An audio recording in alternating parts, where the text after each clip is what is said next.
तो प्रिय मित्रों, आज इस वीडियो में कलि पावनावतार आज के जन जन के उद्धारक परम पूज्य प्रेमानंद महाराज जी, जो हमारी दृष्टि में, हमारी नज़रों में श्री कृष्ण के साक्षात अवतार हैं। मैं उनकी साथ दूसरे दिन की अनुभूति के आधार पर कह रहा हूँ। यह अनुभूत जन सत्य है। अब आप कितना इसको धारण करते हैं, विश्वास करते हैं, आप जाने, यह आपका विषय। पर मैं ये बात कह रहा हूँ तो बड़ी जिम्मेदारी और बड़ी गंभीरता से कह रहा हूँ। और आज उनके साथ परोक्ष अपरोक्ष रूप से दूसरे दिन हमारा सानिध्य उनका प्राप्त हुआ। तो हमने एक सीरीज शुरू किया है कल से कि प्रेमानंद महाराज जी के साथ जो हमारी अपनी अनुभूति है उसको हम प्रतिदिन 21 मिनट की वीडियो में बना के डालेंगे, ताकि मैं अपने मन की बात कह सकूं और आपका भी कुछ भाग्य हो सके, आपका भाग्य बदले, आपको भी भारतीय सनातन संस्कृति के प्रति और भारत के संतों के प्रति प्रेम आ सके। इस वीडियो को कहने का तात्पर्य, उद्देश्य यही है कि पहला तो भारतीय सनातन संस्कृति में आपका विश्वास जगे, क्योंकि आज आदमी की मन की सबसे बड़ी समस्या तो उसका विश्वास ही है। आज हर आदमी का विश्वास डोला हुआ है, विश्वास किसी पे करता ही नहीं, और खुद पे जब विश्वास नहीं करता तो दूसरे पे कैसे विश्वास करेगा, है ना। तो आज विश्वास की सबसे बड़ी कमी है। तो पहला तो भारतीय सनातन संस्कृति पे आप विश्वास कर सके, और दूसरा भारत के महान जो स्तंभ है संत, उन संतों पे आपका विश्वास बढ़ सके। इस उद्देश्य से यह वीडियो बना रहा हूँ। तो प्रिय मित्रों, क्योंकि यह मिट्टी इस समय यदास, यह मिट्टी बहुत उल्लास में, बहुत ही आनंद में है और इनफाइनाइट एनर्जी शरीर में बहती है, फिर भी शरीर की अपनी एक मर्यादा है। तो पिछली रात मतलब आज की रात नहीं, जो रात बीती है उसकी बात नहीं कर रहा हूँ, जो आने वाली है उसकी बात नहीं कर रहा हूँ। पिछली रात तो हम रात को 12:30 बजे प्रेमानंद महाराज जी के स्वागत करने के लिए सड़क पे आ गए थे। रास्ते की इस ब्रज वीथियों में आ गए थे। तो शुद्ध भाषा, शुद्ध हिंदी बोलो तो ब्रज वीथियों, वृंदावन की इस वीथियों पे आ गए थे, और जहाँ पे सुंदर सुंदर भगवान के भक्त परम पूज्य प्रेमानंद जी के स्वागत के लिए रंगोलियाँ सजा रहे थे। हम भी उसमें भागीदार बने। तो कल का जो अनुभूति है वो वहाँ पे है, पर आज शरीर जो है उस समय जाने के लिए तैयार नहीं हो रहा था। तो हमने कहा कि चलेंगे, महाराज जी का प्रवचन जरूर सुनेंगे। तो हमने कहा ना, शरीर की अपनी एक मर्यादा है, उसका पालन करना पड़ता है। न चाहते हुए भी हमारा नींद 2:45 बजे जो दिनचर्या का हिस्सा होता है उसके लिए मैं कभी नहीं थकता। 3 बजे हमारी नींद तो खुल गई, पर लगभग 2:55 पे महाराज जी वहाँ से प्रस्थान कर चुके होते हैं। उन ब्रज वीथियों से, वृंदावन की वीथियों से निकल के अपने श्री राधा केली कुंज में प्रवेश कर जाते हैं 3:15 बजे तक। ये मुझे कल पता चल गया। तो शरीर पूरी तरीके से एक्टिव होने में टाइम लगा रहा था। फिर मैं सोचा क्या करूं, तो हमने कहा महाराज जी का मैं चल के प्रवचन सुनूंगा। और प्रवचन का समय महाराज जी का लगभग 4 बजे महाराज जी शुरू करते हैं प्रवचन। 4 बजे से लेके 5:50 तक प्रवचन होता है। 4 बजे शुरू करते हैं और 5:50 पे प्रवचन पूरा होता है, और 5:50 पे आरती होती है। तो हमने सोचा कि चल के प्रवचन तो महाराज जी का जरूर सुनेंगे प्रत्यक्ष रूप से। वहाँ पे गए तो सबसे अच्छी बात जो मुझे लगी, राधा केली कुंज की परम पूज्य प्रेमानंद महाराज जी की जो कृष्ण के साक्षात अवतार हैं, ये लगी कि उनके शिष्य प्रशिष्यों ने इतनी सुंदर व्यवस्था बनाई है। वह व्यवस्था काबिल तारीफ है। शब्दों में कहे जितनी तारीफ करें उस व्यवस्था की, मतलब बहुत। और जो व्यवस्था हमारे मन मस्तिष्क स्मृति में, अपने आप को, खुद को व्यवस्था का मास्टर मानता हूँ कि मेरे से अच्छी कोई व्यवस्था नहीं बना सकता। ये हो सकता है कि मेरा अहंकार हो, पर ऐसा मुझे लगता है। और मेरे सोच के अनुरूप, यहाँ पे कहूँगा मेरे सोच के अनुरूप, मेरे सोच से अच्छा नहीं, मेरे सोच के अनुरूप वहाँ पे व्यवस्थाएं। गए गेट से ही संत भगवान लोग व्यवस्था में रहते हैं, संत की स्वरूप को देखते ही स्वागत करते हैं, प्रेम से कहते हैं। हमने कहा कि हमारा अंदर जाके बैठने का मन है। बोले महाराज आप देर हो चुके हैं, सीट पूरी भर चुकी है। क्योंकि उसकी सीट एक दिन पहले ही टिकट दे दिया जाता है। महाराज एक भी व्यक्ति की बैठने की व्यवस्था नहीं, आप बाहर बैठ जाएं। हमने कहा मुझे प्रवचन तो कहीं से भी सुन लूंगा, आरती का मन है। बोले आरती के समय मैं आपको अंदर प्रवेश करा दूंगा। आरती के समय मैं अंदर प्रवेश करा, और वही हुआ। उन्होंने व्यवस्थित संतों की अपनी एक मंडली बैठी थी, उस संतों के बीच में जाके उन्होंने प्रेम के साथ आसन बिछा के बैठाया। हमने कहा आसन हमें दे दो, मैं बिछा लूंगा। बोले नहीं, ये मर्यादा नहीं है, गुरुदेव ने नहीं सिखाया है, आसन मैं बिछाऊंगा। आप देखो कितना सूक्ष्म मर्यादा है। उन्होंने बोला आसन मैं बिछाऊंगा, बैठोगे आप। वे आसन भी मेरे हाथ में नहीं दिया, प्रेम से आसन बिछाया और मुझे बैठाया। और जैसे ही महाराज जी मुझे समय पता चल गया था, 5:50 पे उठे और जब मैं वहां से निकला आरती के लिए तो सभी संतों को पता था कि बाबा ने बोल दिया है कि आरती में अंतः निवृत्ति कुंज में जाएंगे। मित्रों, ये ब्रज की जो लीला है, रस विलास की जो लीला है, इसके अलग अलग मतलब बाउंड्रीज है। हमको पता है, हमने शास्त्रों में पढ़ा है कि इसकी बाउंड्री है। और परम पूज्य प्रेमानंद महाराज जी का जो कुंज है उसको अंतः निवृत्ति कुंज बोलते हैं। अंतः निवृत्त निकुंज, और अंतः निवृत्त निकुंज में बहुत महारथियों का ही प्रवेश मिलता है। वहां सामान्य लोगों की तो पकड़ ही नहीं है, पहुंच ही नहीं है। पर चूंकि सभी जो संत बिंद हैं वहां पे, उनको वह मर्यादाएं पता है क्योंकि परम पूज्य प्रेमानंद महाराज जी के। और जैसे मिला, मुझे किसी ने नहीं रोका और मैं जाके वहां पे श्री जी का जो परम पूज्य प्रेमानंद महाराज जी के श्री जी हैं, उनको उन्होंने प्यार से बुलाया। सबसे पहले खूब फूल बरसाते हैं, क्योंकि वहाँ की वीडियो शायद लाइव आती हो, वहाँ पे वीडियो बनाने का अनुमति नहीं है। खूब फूल सब जाते, खूब गुलाब की, कम से कम ये किलो में बताएं तो 200 किलो फूल वहाँ भी फेंक देते हैं। और फिर श्री जी आती हैं, प्रेम से वहाँ विराजती हैं, और प्रेम पे विराजने के साथ फिर उनकी परम पूज्य जो साक्षात कृष्ण के अवतार है परम पूज्य प्रेमानंद महाराज जी, वह जो है श्री जी को विराजमान करते हैं और उनकी मंगला आरती करते हैं प्रेम से। और मंगला आरती होने के बाद वहाँ पे सिर्फ राधा राधा के धुन पे कीर्तन होता है। जिसको भी नृत्य करने का मन होता है वह नृत्य करता है। यह दास भी 2 दिन से नृत्य कर रहा है और हमने भी खूब नृत्य किया, चूंकि नृत्य करना ही मेरी सबसे पसंदीदा चीज़ है। क्यों हो भी ना, क्योंकि भगवान स्वयं कहते हैं भागवत में, श्रीमद् भागवत में, कि जो व्यक्ति कीर्तन करते हुए नृत्य करता है, फिर से ध्यान, श्लोक में नहीं कहना चाहता, जो व्यक्ति कीर्तन करते हुए नृत्य करता है उसके चरणों की रज जो है भगवान स्वयं अपने मस्तक पर धारण करते हैं। ये श्री कृष्ण भगवान स्वयं गीता में कह रहे हैं कि जो, फिर से सुने, कि जो व्यक्ति कीर्तन करते हुए नृत्य करता है उसकी चरण रज को भगवान भी अपने मस्तक पर धारण करते हैं। जैसे कि कबीर कहते हैं, कबीरा मन निर्मल भयो जैसे गंगा नीर, पाछे पाछे हर फिरत कहत कबीर कबीर। लोग दुनिया भगवान की ओर भाग रहे हैं ना, यहाँ पे कबीर साहब क्या कह रहे हैं, कबीरा मन निर्मल भयो जैसे गंगा नीर, और पाछे पाछे हर फिरत कहत कबीर कबीर। मतलब यहाँ पे कबीर को भगवान कोई मतलब नहीं है, भगवान पीछे कह रहे हैं, कबीर हमारी बात तो सुन ले। कबीर तो अपने में मस्त है, अलमस्त। यही तो फकीरी होती है, फकीर अलमस्त होता है। परमात्मा बुलाए तो भी फर्क नहीं पड़ता, बुलाते रहो। फकीर किसी के नहीं सुनता, वही फकीर है, और फकीर किसी के सुन ले तो वो फकीर है। परमात्मा बुलाए, कोई भी बुलाए, ये फकीरी की पहचान होती है। तो वहाँ पे राधे राधे के धुन पे नृत्य होता है, और यह नृत्य जो है लगभग 5:50 पे शुरू होके और मतलब लगभग 40-45 मिनट चलता है, लगभग 7 बजे तक चलता है, या 7 बजने में 5-7 मिनट बाकी होता है। और फिर महाराज जी अपने अंतः निवृत्त निकुंज में चले जाते हैं, और उसके बाद वहाँ पे वाणियों का पाठ होता है। कल हमने श्री सेवक वाणी हित 84 का पाठ सुना था, आज हमने राधा सुधा निधि का संस्कृत में उसका पाठ सुना। और राधा सुधा निधि ऐसा पाठ है मित्रों कि मैं स्वयं नहीं कर पाता हूँ, आज तक वो पाठ हम नहीं कर पाए।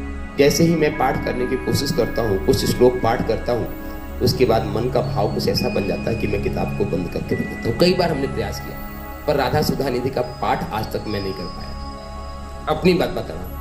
और आज वह राधा सुधा निधि पूरा श्रवण करने का मौका। ऐसा राधा सुधा निधि का श्रवण हमने पहले भी कई बार किया है, और इसके लिए मुझे लगता है परम पूज्य श्री रमेश बाबा जी को नमन करना पड़ेगा। और परम पूज्य रमेश बाबा जी की 2 शिष्याएं हैं, एक मुरलिका, एक दूसरी श्री जी, उनका नाम ही श्री जी है। और दोनों की टीका जब मैं बरसाना में साधना कर रहा था तो परम पूज्य बाबा जी के श्री चरणों में मैं पीछे रहा करता था, और प्रातःकालीन राधा सुधा निधि पे मुरलिका और श्री जी दोनों प्रवचन किया करती थी। और वह प्रवचन शब्दों से पब्लिक के बीच में करना असंभव। मुझे तो सुन के आश्चर्य हो गया। उन दोनों देवियों को यहाँ से नमन कर रहा हूँ कि उनकी कितनी सामर्थ्य परम पूज्य रमेश बाबा जी ने दी थी उन दोनों बहनों को, बेटियों को, कि वे मंच से बैठ के राधा सुधा निधि के श्लोकों की व्याख्या, कमाल की बात है। पब्लिक, ये तो पब्लिक का विषय है ही नहीं है, पर वह करती थी, उनकी सामर्थ्य है। हमारा हृदय उनको सुन के गदगद।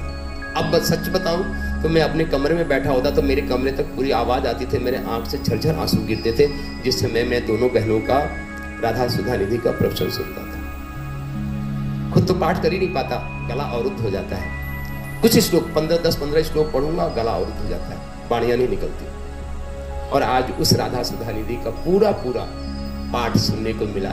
ये एक परम सौभाग्य मिला जो परम पूज्य कलि पावना अवतार श्री कृष्ण के अवतार, साक्षात श्री कृष्ण के अवतार प्रेमानंद महाराज जी के से आज हुआ। उसके बाद चूंकि हम मंच से बोल रहे हैं, मोबाइल पे बोल रहे हैं, कि इस दास की भी अपनी इच्छा है कि परम पूज्य कृपा करें और उनकी अंतः निवृत्ति कुंज का यह दास भी हिस्सा बने। तो मित्रों, निकुंज में प्रवेश करने का अपनी एक मर्यादा है, शास्त्रों की मर्यादा मुझे पता है। कितनी सीढ़ियां हैं। पहले समझो कि राधा रानी के चारों तरफ अष्ट प्रधान सखियां। तो आपको बहुत महत्वपूर्ण बात बता रहे हैं, मतलब कि जो है हरीश जी और रुचि जी, बहुत ध्यान से सुनना, बहुत ध्यान से, बहुत ये बताने वाला कोई नहीं मिलेगा आपको। राधा रानी बीच में है और उनके चारों तरफ अष्ट प्रधान सखियों का मतलब पूरा एक आवृत्ति है, एक लीला। अष्ट प्रधान सखियों में ललिता और विशाखा दो दाएं बाएं खड़ी रहती है। और विशाखा इतनी ताकतवर है कि शंकर भगवान जबरदस्ती प्रवेश करने की कोशिश किया। विशाखा ने ऐसे किया था और शंकर भगवान जाके गिरे एकदम किनारे। आप सोचो कि विशाखा के ऐसे कहने के बाद जो पूरे त्रैलोक को भस्म करने की सामर्थ्य रखता, वह जाके गिरा 2 कोस। और जाके फिर यमुना महारानी ने जब कृपा की तो जाके रास में प्रवेश कर पाया। इसीलिए यहाँ पे गोपेश्वर बन के लहंगा फरिया पहन के भगवान शंकर बैठे। तो ललिता विशाखा आदि सखियों का अंतः निवृत्ति कुंज है जो उनकी पहरेदार करती है।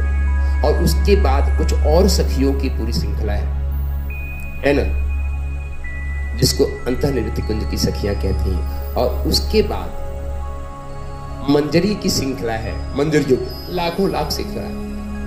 तो पहले अष्ट प्रधान सखियों का पूरा अपना एक सर्किल है। उसके बाद सर्किल अभी आ रहा है, उन सखियों का आ रहा है। उसके बाद जो अगली पदवी आती है जिसको बोलते हैं मंजरियों की श्रृंखला आती है।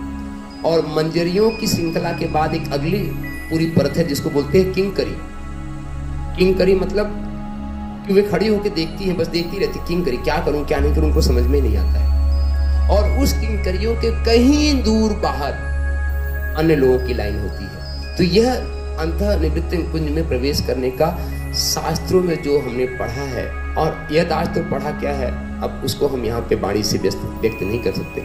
और उस अंतः निवृत्ति कुंज में प्रवेश करना तो बहुत ही दुर्लभ, बहुत ही मुश्किल काम है, पर हमने यह किया। और चूंकि परम पूज्य प्रेमानंद महाराज जी की जो ललिता और विशाखा 2 सखियां हैं, उसमें से एक नाम है नवल, जो है हमारे मित्र हैं। आज हमने उनसे साठ गांठ करने की कोशिश की है। कल दूसरे भाई से मिलेंगे जो एक ललिता विशाखा की तरह दाएं बाएं रहते हैं उस निवृत्ति कुंज के, है ना। तो हमने प्रार्थना किया कि है, तो चूंकि विचारों की मस्तिष्क की अपनी एक मर्यादा होती है, तो उन्होंने कहा महाराज क्या करूं, कैसे करूं। हमने कहा बस हम मिलते रहते हैं, क्योंकि बस यही एक रास्ता होता है जो शब्दों से व्यक्त नहीं किया जा सकता। तो आज है, फिर हमने प्रसादी पाई बैठ के वहाँ पे। मित्रों, शब्दों की अपनी एक मर्यादा है, शब्दों की अपनी एक बाउंड्री है। और सच बताऊं तो सच तो शब्दों से बोला ही नहीं जा सकता। मेरे से एक दिन किसी व्यक्ति ने कहा कि आप झूठ बोलते हो। हमने कहा इस संसार में सबसे बड़ा कोई झूठा हो सकता है तो मैं। बोले ऐसी बात है ना? हमने कहा हाँ। बोले क्यों? हमने बोला सच बोला ही नहीं जा सकता। यदि आप बोल रहे हो तो झूठ बोल रहे हो, यदि आप बोल रहे हो तो झूठ बोल। क्यों? क्योंकि वेद इस संसार का अस्तित्व ही नहीं मानता। और ये हमारी बातें नहीं है, कबीर की बात बोले। कबीर का एक पद है, झूठे लेना झूठे देना झूठ चबेना, पूरा लंबा पद है। तो कबीरदास जी कह रहे हैं कि सारा संसार झूठा ही है। झूठे लेना झूठे देना झूठ चबेना झूठे बोलना, और पूरा पद हमको याद भी है, पर हम यहाँ पे वह पद पूरा नहीं सुनाना चाहते है। और फिर हमने कहा कि यदि सबसे बड़ा इस संसार में कोई झूठा है तो श्री कृष्ण है। और जैसे मैंने बोला कि आप श्री कृष्ण सबसे बड़े झूठे हैं, तो अब व्यक्ति खुलते ही बोला, सच बता रहा हूँ, अब उस व्यक्ति का नाम नहीं लेते था, बोला आप सनातनी हो, मतलब आर्य समाजी हो। हमने कहा मैं पक्का आर्य समाजी हूँ, पूरा दिल्ली आर्य समाज मुझे जानता है। पर क्योंकि एक लौकिक मस्तिष्क की अपनी एक बाउंड्रीज होती है, मैं इस परिप्रेक्ष्य में ये बात कह रहा हूँ। और मैं तो श्री कृष्ण का अनन्य उपासक हूँ। और कृष्ण सबसे बड़ा झूठा, उसका एक उदाहरण दे दूं। जब जो है भगवान श्री कृष्ण इस ब्रज को छोड़ रहे थे, तो गोपियों को ये बोल के नहीं गए थे कि मैं नहीं आऊंगा। क्या बोल के गए थे कि मैं शीघ्र ही वापस आ जाऊंगा, और वापस आए। गोपियां जिंदगी भर रोते रोते अपने प्राण को त्याग दिया और भगवान श्री कृष्ण ने। तो इतना बड़ा झूठ, इतनी बड़ी गोपियों को ये बोल के जाना कि मैं आ जाऊंगा, और अंत तक नहीं आए, तो इससे बड़ा झूठा कौन? झूठ का सबसे बड़ा एक उदाहरण दे दिया, उसके बाद तो उदाहरण बहुत है, 1008 उदाहरण दे सकता हूं भगवान कृष्ण के झूठ बोलने का, 1008। और इसका मतलब ये नहीं कि भगवान श्री कृष्ण को हम मानते नहीं। भगवान श्री कृष्ण का यह दास अनन्य सखा है, ये भी बात कह रहा हूं। भगवान श्री कृष्ण का यह दास अनन्य सखा है, जन्म जन्मांतर का सखा है, और यह पूरे विश्वास के साथ, पूरी ईमानदारी के साथ, पूरे कह रहा हूं कि यह दास भगवान श्री कृष्ण का अनन्य सखा है, यहाँ का भी और गोलोक का भी, है ना। ऐसे अनायास नहीं बोल रहा हूं, इसके प्रमाण भी है ना। तो अब क्या कहूं? तो मित्रों, यह लीला है, और मन की तड़प है, मन की बेचैनी है, बहुत सी बातें कहनी भी है, बहुत सी सुननी भी है, पर शब्दों की अपनी मर्यादा है। तो प्रेमानंद महाराज जी का आज हमने किया। और दूसरी चीज बताऊं कि जब हम अंतःनिवृत्ति कुंज की बात करें तो श्रृंगार की बात जरूर करनी चाहिए, श्री जी के उस अंतःनिवृत्ति कुंज की। और कल का पूरा श्रृंगार गुलाबी रंग का था, जिस रंग की ये पगड़ी है, पूरा अंतर के। इवन हमको आश्चर्य हो रहा कि पीछे जो बड़ी बड़ी प्लेटें लगी हुई हैं वो भी कल गुलाबी थी, और राधा रानी, श्री जी भी, युगल सरकार भी, मदन मोहन जी भी, सब एकदम गुलाबी वस्त्र पहने थे। तो कल का एकदम वस्त्र था। और आज इवन आपको बताएं मित्रों, एक एक झूमर लाखों रुपए की आती है, कल झूमर भी गुलाबी था, मतलब जो झूमर लटकते हैं कल झूमर भी गुलाबी था। और आज का पूरा श्रृंगार श्वेत था, एकदम सफेद। यहाँ तक कि झूमर, 3 झूमर लगते थे, तीनों झूमर भी सफेद थे, पूरे झूमर को बदल गया। अब मेरे को यही हो रहा था, इतना मतलब भारी झूमर उठाना, लगाना, और फिर मतलब उसको है। अब कल देखते हैं कि कल का श्रृंगार कैसे मिलता है। और आज का पूरा श्वेत जो है, और लोग, हमने कहा था ना कथाओं में कि भगवान को इत्र बहुत ज्यादा पसंद है, तो श्वेत रंग के मोर भी बनाए गए थे। वे तो थे आर्टिफिशियल, मतलब अप्राकृतिक, पर उसको जीवंत बनाने के लिए हमने देखा एक सखी ने आई और एक बोतल से अपने हाथों में इत्र को गिराया, और ऐसे रगड़ के जाके उस मोर को जो है पूरा उसके पंखों पे लगा रही थी, ताकि वह मोर जागृत हो जाए, मतलब इत्र। और वह मित्र कितना महंगा रहा होगा, अंतःनिवृत्ति कुंज का इत्र है, आप सोचो। और उसके बाद पुनः श्रृंगार आरती के लिए, उसके बाद हमने कहा ना राधा सुधा निधि का हमने प्रवचन सुना। उसके बाद पुनः महाराज जी का शुभ आगमन होता है, लगभग 8, सवा 8 बजे, 8 बजे करीब आ जाते हैं, 8 बजे, हाँ 8 बजे, हाँ 8 बजे करीब, सवा 8 बजे तक महाराज जी पुनः आते हैं श्रृंगार दर्शन करने के लिए। और श्रृंगार दर्शन करके आए तो महाराज जी ने पूरा देखा, तो उनको कहा कि कुछ कमी नजर आ रही है। फिर उनके सखियों ने पूछा क्या करूं कि कमी पूरी हो जाए, तो उन्होंने कहा कुछ लता पता लाओ। वो आज की देखो एकदम हकीकत घटना बता रहा हूँ, महाराज जी ने इशारे से बोला होगा कुछ लता पता लाओ। तो लता पता तुरंत जो है उनके सखियां गई, यहाँ पे सखियां कहना ज्यादा उपयुक्त रहेगा, सखियां गई, 2 केले का पेड़ लाई, एक केले का पेड़ इधर लगाया, एक केले का पेड़ इधर लाया, और दूसरा शायद उसको, वो बहुत अच्छा पुष्प है, गुलाबी गुलाबी फूल होता है, उसका नाम मुझे नहीं याद आ रहा है, तो उस फूल की एक डंठल लाई, और जो मदन मोहन जी हैं जो राधा कृष्ण थे उनके पीछे एक मन लगाया, और छोटे छोटे पीले पीले फूल लगाया, और जहाँ पे प्रेमानंद महाराज जी रहते थे, ये फूल यहाँ लगा दो, ये फूल यहाँ लगा दो। तो सखियों ने वे फूल वहाँ पे लगा दिया, तब जाके मतलब 2 पीले फूल लगे, एक छोटा सा मतलब कुंज लगा हरे रंग का, और 2 केले के पेड़ लगे, और वह पूरा जो स्वरूप निखर के आया मित्रों, वो भी शब्दों से परे है ना। तो यह अनुभूति की, क्योंकि संसार में सबसे बड़ी मर्यादा है तो समय की मर्यादा है, समय की मर्यादा से कोई बड़ी मर्यादा नहीं है ना। तो इस अनुभूति की जो समय है वे 21 मिनट का है, 19:23 हो गए हैं, 21 मिनट पे इस अनुभूति को। और जितने दिन हम परम पूज्य प्रेमानंद महाराज जी के अंतःनिवृत्ति कुंज का दर्शन करने जाएंगे, यह अंतःनिवृत्ति कुंज नहीं है मित्रों, क्योंकि अंतःनिवृत्ति कुंज इससे आगे होता है। यह तो निवृत्ति कुंज मान सकते हैं, अंतःनिवृत्ति कुंज इससे अंदर होता है, वहां की बात तो शब्दों में कहीं नहीं जा सकती, और व्यासपीठ से तो कहीं नहीं जा सकती, है ना। तो इस दरबार का हमने सुंदर व्याख्या किया। आप भी कहीं भी संसार में हो, एक बात इस वर्तमान में प्रेमानंद महाराज जी के आप दर्शन करें। दर्शनार्थ तो मुक्ति, यदि आप दर्शन ही कर लेते हैं तो आपकी मुक्ति हो जाएगी, ऐसा मैं विश्वास रखता हूँ। तो आप दर्शन जरूर करें। नहीं करते हैं, सोशल मीडिया का ज़माना है, उनके सत्संग से जुड़े, विचारों से जुड़े, भाव से जुड़े। और इसी के साथ अपनी जो लाइन है जो मैं जन जन तक पहुँचाना चाहता हूँ, oh my God I love you, oh my God I love you. हे मेरे परमात्मा, मैं सिर्फ आपको ही प्रेम करता हूँ। इसको आप सुबह सो के जगने के साथ प्रारंभ कीजिए और सोने इसी लाइन को बोल के आप सोइए। आपके जीवन की सभी समस्याओं का समाधान हो जाएगा। आपके जीवन में स्वर्ग रूपी वातावरण अवतरित हो जाएगा। जब मेरा संकल्प है, उठो धरा के वीर सपूतों, धरती स्वर्ग बनाना है। तो प्रिय मित्रों, आप सबके हृदय में बैठे हुए परमात्मा को नमन बंदन करते हुए आपके जीवन की सुख शांति समृद्धि और आनंद की वर्षा हो, आपके जीवन में बरसाने वाली कृपा करे, आपके जीवन में आनंद बरसाए, यही मेरी प्रार्थना है कि आनंद की वर्षा आप सबके हृदय में हो। इसी के साथ